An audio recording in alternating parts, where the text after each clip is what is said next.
Hey guys, alright? Welcome everyone. We start by seeing the San Fernando Valley, 16 kilometers north of Los Angeles. On the road, we see young Natalie driving alone. Suddenly, a mountainside collapses onto her car, pushing it over a cliff, causing her to fall. She survives the fall, but the car is teetering on the edge of a further drop. Moments later, a helicopter arrives, and a reporter interviews firefighters, one named Jobs and another Marcus. They also introduce their best, the leader, firefighter Ray, with over 600 rescues under his belt. They arrive at the scene to rescue Natalie, whose car is about to fall. Ray takes safety measures and directs the helicopter's approach. His assistants begin the rescue and descend to retrieve Natalie. Jobs secures a cable to the car, but it slips, leaving him trapped, prompting Ray to continue the rescue. He quickly grabs Natalie and orders the cable cut from the car, freeing Jobs and saving everyone. At the California Institute of Technology, Professor Lawrence talks about earthquakes, one of which occurred in Japan and shifted an island a little over 2 meters from its original position.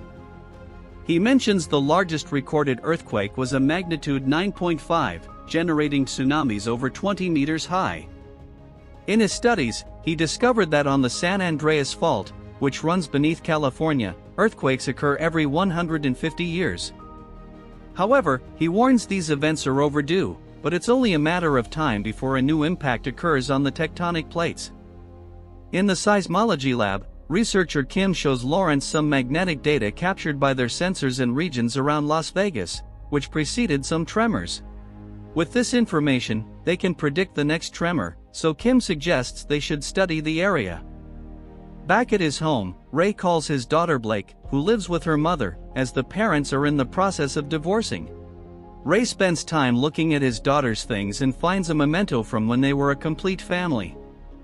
At a dam, the two scientists check if their equipment is effective and happily discover they can predict tremors.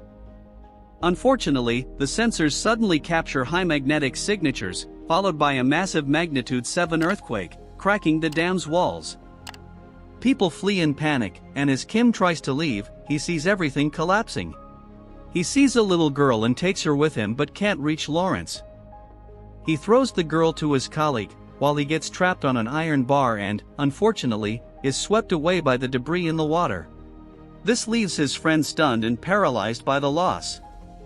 Back to Ray, he is informed about the tragic event and then visits his daughter Blake's house, where his ex-wife Emma lives with her current husband Daniel. Ray apologizes to Blake for not being able to take her to the volleyball game, but Daniel says he will travel for work and can take her to college, so she agrees. They say goodbye, and before leaving, Ray leaves his daughter's bike with Emma, agreeing to sign the papers she sent. Ray leaves disappointed, still hoping for a reconciliation. At the fire station, Ray sees the tragedy caused by the dam's water that swept away nearby cities, and they need to start rescues. On Daniel's private jet, he talks with Blake and shows her his nearly completed building, which will be the tallest and most beautiful in San Francisco. The two arrive at his company, and she waits in the reception area. Meanwhile, in memory of Kim, Lawrence decides to give an important interview and present his late friend's work. Suddenly, his assistants call him and show data confirming that the San Andreas Fault is about to suffer significant impacts. Lawrence analyzes the maps and, based on the information, predicts that the San Andreas Fault is about to collapse. This shocks everyone present, and Lawrence orders them to notify everyone. In the reception of Daniel's building, Blake meets a young man named Ben, who is nervous about a job interview. Soon, Ben's brother Ollie arrives, accompanying him on this journey. Knowing his shy brother, Ollie asks for Blake's number to give to Ben, leaving him even more embarrassed. When Ben is called for his interview, Ollie stays and talks with Blake. While Emma is talking with a businesswoman, Ray calls her and apologizes for his unpleasant behavior earlier. She forgives him, but suddenly everything shakes, and the building sways. Emma is terrified and tells Ray where she is, so he heads to the location, witnessing the beginning of destruction on the way. In the laboratory, Lawrence realizes the severity of the earthquake, predicting magnitudes between 6 and 11 on the Richter scale. The worst is yet to come, as data shows the entire San Andreas fault will be affected. Meanwhile, Blake bids farewell to Ollie and leaves with Daniel. However, in the parking lot, they are startled by a tremor and, fearing the worst, speed up the car. Unfortunately, the building suffers significant damage, and they crash. The driver is crushed, and Blake is trapped in the back seat. Daniel exits the car, promising to get help, leaving Blake even more terrified. He approaches a security guard for assistance, but the panic among the people is overwhelming, and many die as walls collapse. Daniel, frightened for his life, decides to leave the building. Ben, seeing Daniel leave alone, decides to go after Blake. In the helicopter, Ray notices the city shaking and buildings collapsing. Emma tries to convince people to go to the rooftop, but no one follows her due to the overwhelming panic. She makes it to the rooftop, but the building continues to collapse, and she falls along with the debris several floors below. Fortunately, she survives and climbs to a visible point for Ray, who soon arrives to rescue her. Ray launches the rescue basket, and as a building falls next to Emma, she runs and manages to grab the basket before everything collapses on her. Ray then brings Emma inside and flies away, dodging collapsing buildings. The city is left in ruins after the tremor. Back to Blake, she calls her father and informs him of her danger, giving him her location before the call is cut. Ray tells Emma he's going to rescue their daughter. Blake is terrified, but fortunately, Ben and his brother find her. They try to free her using their strength, but the debris above the car is too heavy. Ben thinks quickly and uses a hydraulic tool to lift the weight, but it's not enough. However, using his intelligence, he deflates the tires, lowering the car enough for Blake to free herself and escape before it's crushed. They're relieved, and she thanks them for the rescue. However, the danger is real, and they need to leave the building quickly. On the streets, debris crushes some people, and the trio finds refuge in a safe location. In the laboratory, Lawrence is notified that the tremor was a magnitude 9.5, and magnetic readings indicate the worst is yet to come. The trio of young people enter an electronics store, looking for a way to communicate, and manage to contact their parents. Blake tells them what happened in Daniel's action of abandoning her, angering Emma. Ray instructs Blake to go to a higher location for him to rescue her. Meanwhile, in the city streets, the cowardly Daniel throws a man into the street to shelter himself from the debris sweeping the population. In the helicopter, the couple realizes they have a problem, and suddenly the aircraft begins to fall. Ray, being a skilled pilot, manages to land safely in a store. They grab some clothes and escape the chaos, finding a car belonging to a thief. They take the car, but before they leave, an armed thief threatens Ray. The firefighter quickly disarms the man and gets into the car to drive away.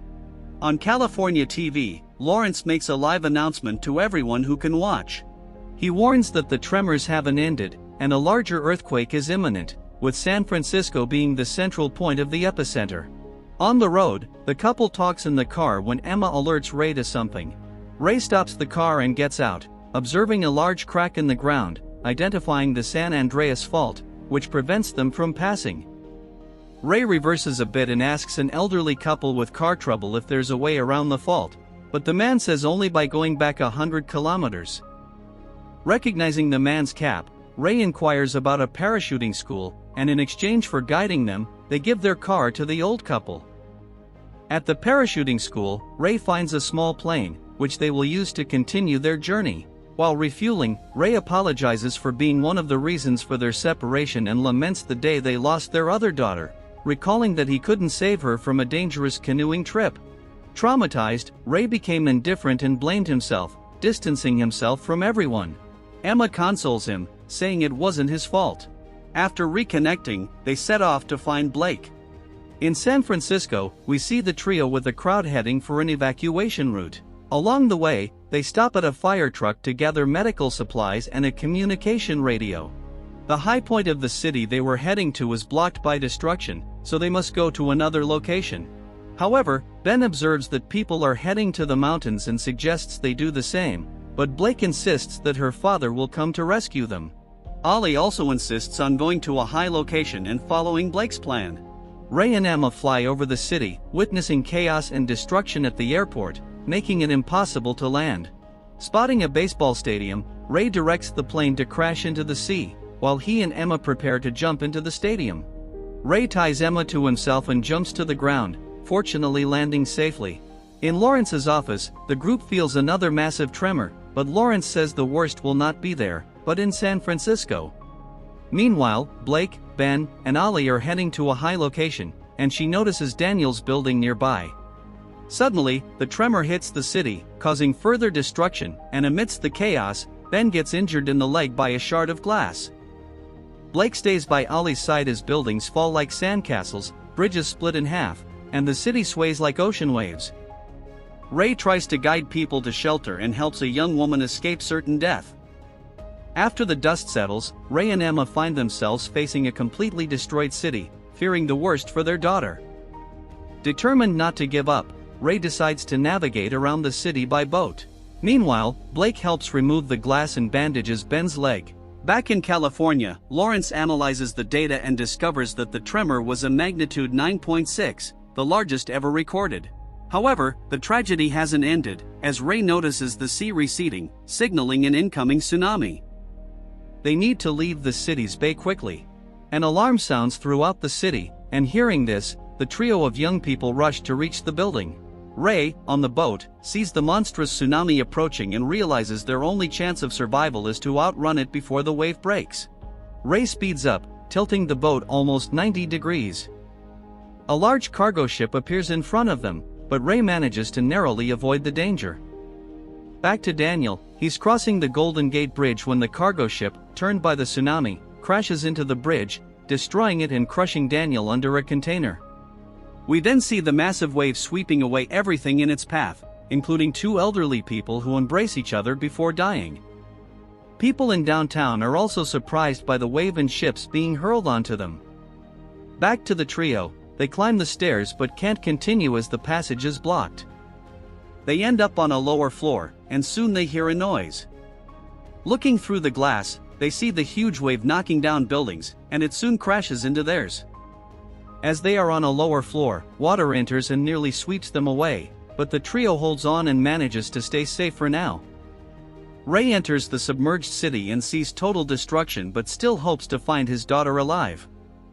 Fortunately, we see her with Ben and Ollie, soon climbing up a floor. While Ollie looks for something useful, Ben admires Blake's talent for taking care of herself and others. They end up kissing, something that makes Ollie happy, as his brother has finally found someone. When the little boy goes to fetch water, he sees two adults in a boat, and when Blake goes to see, she realizes it's her parents. Unfortunately, they can't get Ray's attention, who soon drifts away. Suddenly, a green light catches Emma and Ray's attention, and when they turn around, they see their daughter nearby. A joyful reunion, but the young people are not safe. With the building shaking and now sinking some floors, water enters the floor causing panic in the young people. Fortunately, Ben grabs his brother and takes him to safety. He even tries to go back to look for Blake, but the water soon covers the entire floor. Outside, Ray tells Emma to wait, as he will go to rescue their daughter, then kisses her and dives into the water. Inside the floor, we see Blake with a flashlight looking for a way out, but she can't find one, as the door has debris blocking her exit. Ray finds her and tries to clear the door, but fails. Ben leaves his brother on the floor above, asking him to wait, as he will look for Blake. Unfortunately, this heroic action is interrupted, as the building sinks a bit more, making Blake's floor completely submerged and Ben unable to help her. Meanwhile, Ray and his daughter take one last breath of air before she bids farewell, having lost all hope. She begins to sink, and her father, refusing to lose another daughter, finds extraordinary strength and pushes the debris away.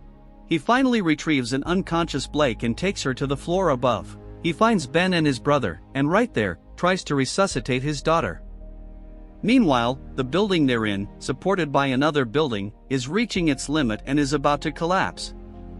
Ben grabs an iron pipe and tries to break the glass. Seeing this, Emma observes the situation, and then rushes to use the boat to break the glass and reach her daughter. Everyone gets into the boat, and Emma accelerates as the building starts to collapse on them, but fortunately, they escape alive. After getting to a safe distance, they anxiously watch Ray, struggling to revive his daughter, who appears lifeless.